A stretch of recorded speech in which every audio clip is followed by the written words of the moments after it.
What Now? By Enzo Kohara Franca. Some called it the Fourth Industrial Revolution. Others, the third wave of automation. Terminology aside, we all knew what they meant. Truck drivers, radiologists, abstract painters, all had been bettered by algorithms. And now it was our turn. Amateur adult actors. Many a journalist has interviewed those in our profession and come back with horror stories about our upbringing. Parents enslaved by opioids, partners with a taste for extreme violence. Trust me, those cliches aren't true of us. Manuela, my co-director, my fiancée, is the daughter of two exemplary Brazilian citizens.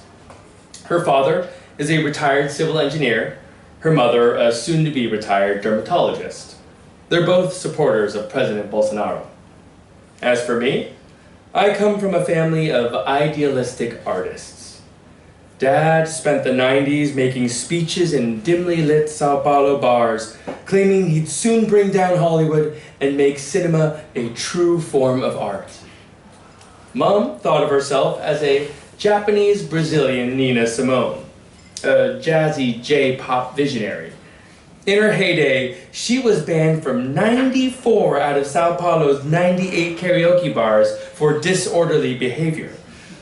She'd ask the senescent DJ for an Asian classic, a tune that made her contemporaries think of their parents and the old island, just to sing it as insultingly as possible.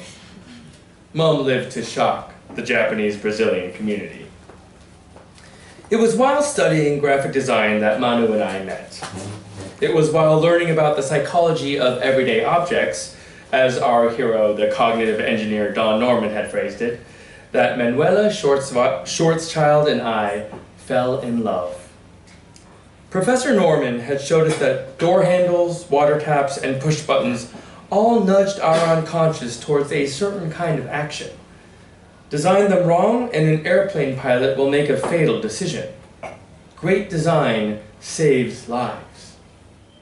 Uninterested in the greater good, we designed impossible objects. A tea kettle with the handle and the nozzle on the same side.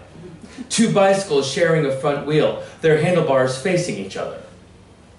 After graduating in 2017, Manu and I quickly learned the Brazilian market wasn't ready for our vision. To complicate matters, our prospective employers now had the option of going online and commissioning creatives from even cheaper parts of the world. Manu thought about moving abroad. Her paternal grandparents had fled Germany for mysterious reasons, just as World War II had ended, and she was entitled to German citizenship. Brazil aside, I could only reside legally in Japan. I could apply for a working visa and slave away in a farm or a factory, like several of my cousins and uncles. A highly unappealing prospect. Did Manu and I want to be rich? Did we want to be revolutionaries? I had just turned 22. My only credential was a bachelor's degree in a high-risk, low-reward industry. What I really wanted was to rewind time and go back to being a child. Like Holden Caulfield, I wanted to stop everyone from growing up. But Manuela was the opposite of J.D. Salinger. In the script she wrote for our lives, we couldn't help but move forward. And move forward we did. In one of our many idle, uncertain afternoons, Manuela showed me a nude self-portrait she had sold to suicide chicks. She was lying on a red hammock on her parents' balcony. Sao Paulo's gray, communist-looking apartment blocks in the background. She was wearing nothing but her nose piercing and her Afro-Brazilian spiritus skull tattoos. She had her tongue all over a green coconut. Suicide Chicks was a website and fashion brand dedicated to non-conformist beauty. Alternative models made a living selling them erotic content. What if we went one step further? Manuela pretended to ask me. As I said, she was the one scripting our existence, and her question was in fact the clearest of orders. Setting up a channel on Camscura, an online marketplace of for erotic experiences was easier than we thought. We made up an email address, uploaded fake ID cards, and registered my PayPal to receive our wages, since Manu still shared a bank account with her parents. In the Camscura world, Obscura tokens were the currency. These allowed users to access our webcam and to lobby us to act out their fantasies. For 6 tokens, Manuela would twerk naked while I stood by eating a Vienna sausage. For 7 tokens, I'd lick her armpit as she pinched my ear, singing Hotel California. It surprised us at first how little interest there was in traditional lovemaking. Penetration was passé. The absurd was now the norm. Unlike all of our previous ideas, this was an instant, unambiguous success. Within 2 months, we had the funds to rent a small apartment in the west zone of Sao Paulo. Our office, our studio, our stage moved from Manu's bedroom in her parents' home to a place we could call our own. Focused on growth, Manuela asked me for my thoughts on using social media to monetize our popularity. She wanted to create TikTok, Instagram, and Twitter pages. She wanted maximum power over how we were perceived. Manu and I knew we were running out of time. Soon, very soon, an acquaintance would find our oeuvre online. When that happened, our parents would learn their kids had swapped graphic design for adult entertainment, wasting years of private schooling, extracurricular courses, educational family holidays. An alternative, Manu argued, would be to embrace our new identities. We could sit with the old-timers and explain our reasoning. Without shame, without regret, we could frame the narrative to our advantage. Manu was right and wrong. She was right about the benefits of making the first move, of not being caught by surprise. She was wrong that love, sincerity, and openness were enough to convince Mom and Dad it was normal to expose ourselves on the internet. My parents and Manu's father cut us off. Only her sobbing mother accepted her daughter's choice. Mrs. Schwarzstadt's tolerance, however, was restricted to Manuela. Later, the old lady would go on record blaming me for corrupting her innocent little girl. We attracted the attention of the mainstream media. Liberal and conservative newspapers queued up to interview us. 2 college-educated millennials from law-abiding middle-class families choosing a career in porno. Our Instagram page quickly reached 300,000 followers. My email inbox was full of requests for collaborations. Suddenly, all lingerie brands wanted to clothe Manu. All condom brands wanted to sheathe me. We were offered roles in productions with the greats, like Ron Hedgehog Jeremy and Stormy Flotus Daniels. Despite the allure of international fame, we passed on invitations to perform with others.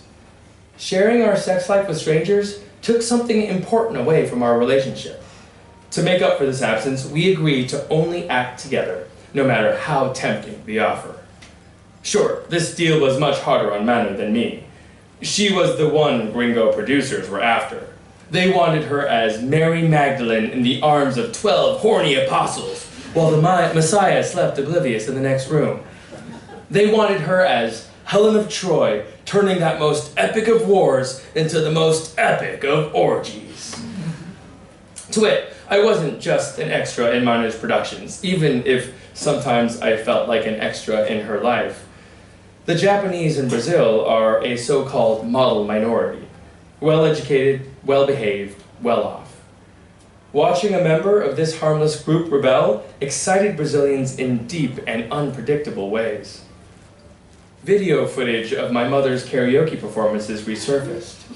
A couple of highly experimental short movies my father had made 20 years earlier were uploaded on YouTube. In the 2018 presidential election, the pro-torture candidate used us, and me in particular, to illustrate how globalization had corrupted Christian values. Death threats ensued. A chunk of our budget was now spent on security measures. We thought again about moving abroad, since all we needed for work was a laptop and an internet connection. Manu woke me up one morning and said, "We're going to Portugal." Landing in Europe, we bought a camcorder and tried to cast Brazilian expats in our erotic productions. We became co-directors. This was Manu's idea, of course. She knew we couldn't count on our bodies looking young forever, and pivoting to amateur porno production seemed to be the most reasonable next step. 3 months and 300 videos later, just before our visa expired, we flew back home ready to start our media empire. Manu and I worked hard to promote those movies. We focused all of our resources into making those actors porno stars. And yet, audiences cared only about our acting. We lost more than half of our savings trying to become filmmakers. I couldn't help but wonder, was this how Dad felt when reality forced him to give up on trying to make cinema a true form of art? For the first time in our relationship, I saw my girlfriend doubt her instincts. Her insecurity and lack of energy became visible in our performances. Even our most loyal fans complained something was missing.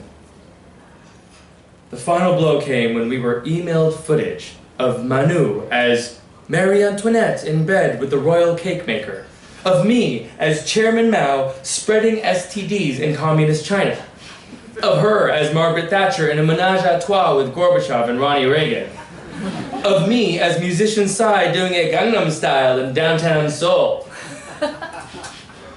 Those were us.